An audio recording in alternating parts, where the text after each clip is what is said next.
এই মুহূর্তে আমরা হাতে পেয়ে গেলাম আরও একটি স্কুলের ক্লাস 7-এর ফার্স্ট ইউনিট টেস্ট অর্থাৎ প্রথম পর্যায়ক্রমিক মূল্যায়নের ইংলিশের কোশ্চেন পেপার।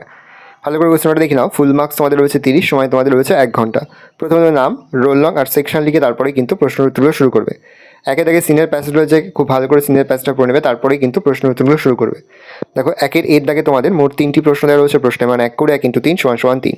বি এর দাগে 3টি রয়েছে, প্রশ্নের মান 1 করে 1 × 3 = 3। সি এর দাগে 3টি রয়েছে, প্রশ্নের মান 1 করে 1 × 3 = 3। দুয়ের দাগে একটা আনসিনের প্যাসেজ তুলে যাচ্ছে, খুব ভালো করে তোমরা আনসিনের প্যাসেজটা পড়ে নেবে, যে আনসিনই দেওয়া হোক না কেন স্কুলে, তারপরেই কিন্তু প্রশ্ন উত্তর শুরু করবে। এর দাগে 2টি প্রশ্ন রয়েছে, বি এর দাগে তোমাদের 3টি প্রশ্ন রয়েছে, প্রশ্নের মান 2 করে। সি এর দাগে 2টি প্রশ্ন রয়েছে, প্রশ্নের মান 1 করে 1 × 2 = 2। গ্রামার থেকে রয়েছে 3 দাগে ডু অ্যাজ ডাইরেক্টেড, এখানে 5টি রয়েছে, প্রশ্নের মান 1 করে 1 × 5 = 5। তারপর রাইটিং স্কিলের মধ্যে স্টোরি রাইটিং, প্রশ্নের মান রয়েছে 6। ভালো করে দেখে নাও, এই রয়েছে টোটাল তোমাদের ফার্স্ট ইউনিট টেস্ট অর্থাৎ প্রথম পর্যায়ক্রমিক মূল্যায়নের ক্লাস 7-এর ইংলিশের প্রশ্নপত্র। ভালো করে দেখে নাও। এই ধরনের সাজেস্টিভ ভিডিও পেতে অবশ্যই কিন্তু আমাদের চ্যানেলটা তোমরা সাবস্ক্রাইব করে রাখবে।